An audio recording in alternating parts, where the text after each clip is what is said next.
और आज हमारे साथ शो में महिंद्र इंक और यूएस स्थित महिंद्र प्रोफेसी के सीईओ महिंद्र शर्मा साहब जुड़ रहे हैं। पिछले 25 साल से सर का अनुभव है। दिग्गज हेड फंड को सर ने सर्विस दी है। कई सारे एडवाइजर्स को सर एडवाइस कर चुके हैं। फाइनेंशियल मार्केट पर 18 किताबें भी लिख चुके हैं और कई सारी बड़ी प्रोडिक्शंस भी सर ने करी हैं बाजार के मूवमेंट और आउटलुक को लेकर। महिंद्र शर्मा साहब, बहुत बहुत शुक्रिया आज जी बिजनेस को अपना समय देने के लिए। स्वागत है सर आपका। जरा एक बार हमारे बाजार पर भी एक आउटलुक दे, एक नजरिया शेयर करें, क्योंकि नए वित्त वर्ष की शुरुआत भी हुई है। जरा बताएं सर, क्या आउटलुक बनता है साल FY25 के लिए? Sure. Thank you Anil ji for having me. इस साल जैसे मैंने जो कहा है जो कि 2024 के अप्रैल तक काफ़ी स्ट्रॉन्ग मोमेंटम इंडियन मार्केट में रह सकता है, जो मैं कंटिन्यूस देख रहा हूँ।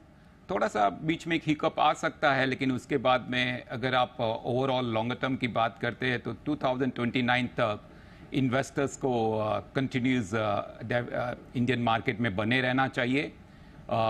हमने 38,000 का 2020 में 38,000 निफ्टी तक 2029 तक जाएगा, तो वो हमारा लॉन्गर टर्म व्यू है। शॉर्ट टर्म और ये साल का व्यू मैंने 24,220 लिखा हुआ है। So I think there is some more room to Indian market to move higher and then यहाँ पे consolidate होगा। और उसके बाद में बहुत एग्रेसिव मूव 2025 से मैं देख रहा हूँ, जो 2028, 28, 29 के जनवरी तक बहुत अच्छा एक मूवमेंट चल सकता है। लोग काफ़ी स्केप्टिक थे जब भी मैं अमेरिका में था लास्ट वीक, तो कहते थे कि महेंद्र भाई इंडिया के जीडीपी 8.5% प्रिडिक्ट कर रहे हैं इकोनॉमिस्ट और गवर्नमेंट भी, आरबीआई भी। तो मुझे डेफिनेटली लगता है कि इंडियन इकोनॉमी और जीडीपी 7 और 8% के बीच में कंटिन्यूस रह सकती है 4 साल, 1 साल की बात नहीं है ये। तो उसकी वजह से इन्वेस्टर्स को काफ़ी बेनिफिट मिल सकता है। दूसरा, इंडियन मार्केट को काफ़ी बेनिफिट मिल सकता है। एनर्जी प्राइजेज बहुत ज़्यादा हायर नहीं रहेगी।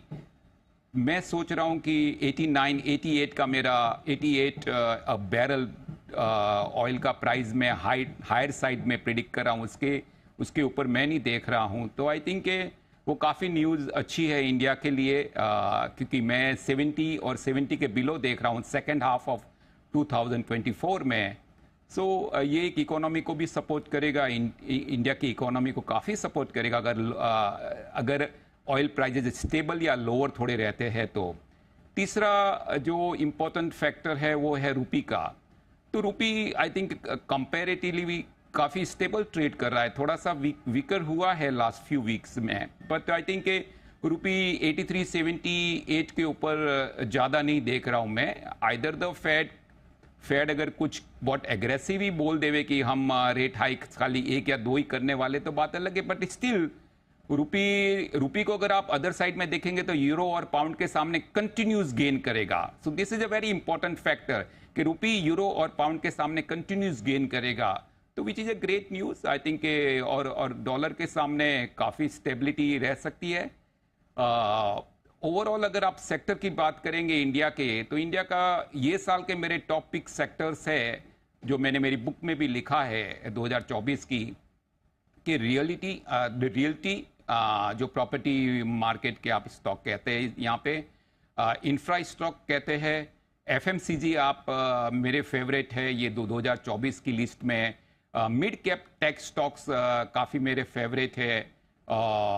टेलीकॉम बहुत अच्छा है। रेलवे स्टॉक्स मेरे फेवरेट है 2024 की लिस्ट में। 2023 में भी वो मेरे फेवरेट थे।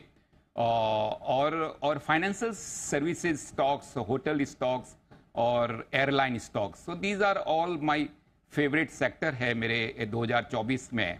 Definitely there will be a small, थोड़ा सा बम्प रहेगा या थोड़ा सा हिकअप रहेगा इंडियन मार्केट में around the middle of this year, ये साल के मिडल में। और उसके बाद में एक स्टेबिलिटी रहेगी। अगर आप मुझे पूछते हो कि 2024 में महेंद्र जी अगर कहाँ तक नेगेटिव दिख सकता है इंडिया में, या कुछ अमेरिका में सेल ऑफ आता है, तो यहाँ पे कहाँ तक मार्केट नीचे जा सकता है, मैं ज्यादा नीचे नहीं देख रहा हूं। मैं 20,000 के नीचे निफ्टी को शायद मैं लॉन्गर टर्म 5 साल का लेवल अगर मैं कहूं तो Nifty on the down side 19,000 and higher side 38,000। So वो भी एक बहुत अच्छी रिस्क रिवॉर्ड की अगर आप बात करते हैं तो ये बहुत अच्छा रेशियो है कि डाउन साइड मे बी 10% और may be 14% and higher side 50% का निफ्टी का मुझे टारगेट लग रहा है, क्योंकि आज दिन तक मेरे सब टारगेट हिट हुए हैं। तो शायद मैं ये भी बिलीव करता हूं कि शायद ये भी मेरा टारगेट हिट होगा जी। ओवरऑल जी यस, कहिए। नहीं, बिल्कुल। तो इनफैक्ट ज्यादातर सवाल का जवाब सर आपने एक ही बार में बता दिया कि सेक्टर्स पर भी आपसे पूछना था, बट एक बार जरा ग्लोबल आउटलुक भी दें, क्योंकि अगर इतनी पॉजिटिविटी आपको हमारे बाजारों के लिए दिख रही है तो ग्लोबल फैक्टर्स कैसे रहेंगे, अमेरिका में बाकी जो चीजें चल रही हैं उसका क्या इम्पैक्ट रहेगा सर? या द ग्लोबल मार्केट काफी कंपेरेटिवली इंडिया के सामने ग्लोबल मार्केट इतने अच्छे परफॉर्म नहीं करेंगे apart from the USA and Japan जो मैंने बोला था कि 41 और 43 के आसपास टॉप आउट एक बार शॉर्ट टर्म में या मीडियम टर्म में हो सकता है, तो वो लेवल काफी आसपास आ गए हैं। दो money is flowing there in Japan, but I think वो थोड़ा सा अभी टॉप आउट होते दिख रहा है। इंडिया के लिए चाइना एक बहुत कॉम्पिटिटिव कंट्री है, लेकिन चाइना का जैसे मैंने 2 साल से कह रहा हूं कि नेगेटिव साइकिल में रहेगा वो, और 2025 के मिडल तक चाइना नेगेटिव साइकिल में रह सकता है। तो डेफिनेटली फंड फ्लो इंडिया की ओर काफी अट्रैक्ट हुआ है और कंटिन्यूसली अट्रैक्ट रहने वाला है। थोड़ा सा 2025 में थोड़ा चाइना अट्रैक्ट करेगा बिकॉज वो स्टेबिलिटी की ओर जाएगा, बट स्टिल इंडियन मार्केट में काफी सपोर्टिव ट्रेंड दिख रहा है। After the USA I think I am recommending, मैं अमेरिका में भी बैठे बैठे वहां पे भी काफी लोगों को 2 साल से ये की बात बोल रहा हूं कि please divert your portfolio apart from America से पोर्टफोलियो जो है वो भी रखो, लेकिन इंडिया में इन्वेस्टमेंट करो बिकॉज इंडिया की ग्रोथ स्टोरी मुझे बहुत पावरफुल लगती है 2029 तक। यस, यूएसए मार्केट की यूनिक स्टोरी है बिकॉज एआई टेक्नोलॉजी का वो लीडर है और एआई के स्टॉक्स और सेमीकंडक्टर इंडस्ट्री का वो जो सबसे बड़ा शक्ति है, तो वो कंटिन्यूज एआई के एरिया में जो मैं लास्ट ईयर से काफी एआई में लोगों का इन्वेस्टमेंट मैंने करवाया है। तो एआई में they will dominate, technology wise semiconductor dominate, जो इंडिया काफी मोदी जी और उनकी गवर्नमेंट सेमीकंडक्टर की ओर ध्यान दे रहे हैं, वो बहुत अच्छी बात है। तो इंडिया में भी सेमीकंडक्टर अगर इंडस्ट्री या यहाँ पे डालने लगते हैं, जो उनके टारगेट है 2024 के एंड और 2025 में 3 प्रोजेक्ट आने के इंडिया में, तो वो काफी बुलिश साइन है इंडिया के लिए कि इंडिया की ग्रोथ स्टोरी को काफी वेल डाइवर्सिफाई करेगा। बिकॉज आज अगर पूछो तो इंडिया के पास में सेमीकंडक्टर इंडस्ट्री है ही नहीं है, लेकिन अगर सेमीकंडक्टर इंडस्ट्री अगर यहाँ पे आती है तो वो बहुत एक यूनिक एरिया होगा जो इंडिया पूरे वर्ल्ड को भी यहाँ से सेमीकंडक्टर सप्लाई कर सकता है। So overall USA Nasdaq specially बहुत डोमिनेट करेगा। जो मेरे टारगेट्स थे वो काफी हाई है नैस्डैक और एसएनपी के, क्योंकि मैंने 7,500 और 10,000 तक मैं एसएनपी बोल रहा हूँ 2029 तक। अभी तक सब टारगेट मेरी थ्योरी के हिसाब से, वेव ऑफ नेचर की थ्योरी के हिसाब से सब टारगेट फुलफिल हुए हैं लास्ट 20 ईयर्स में। आई होप कि ये भी मेरा सच व्यू रहेगा।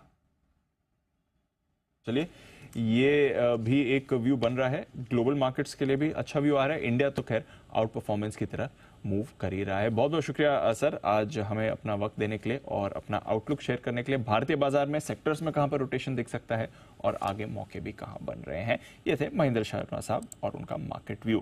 फिलहाल इंडिया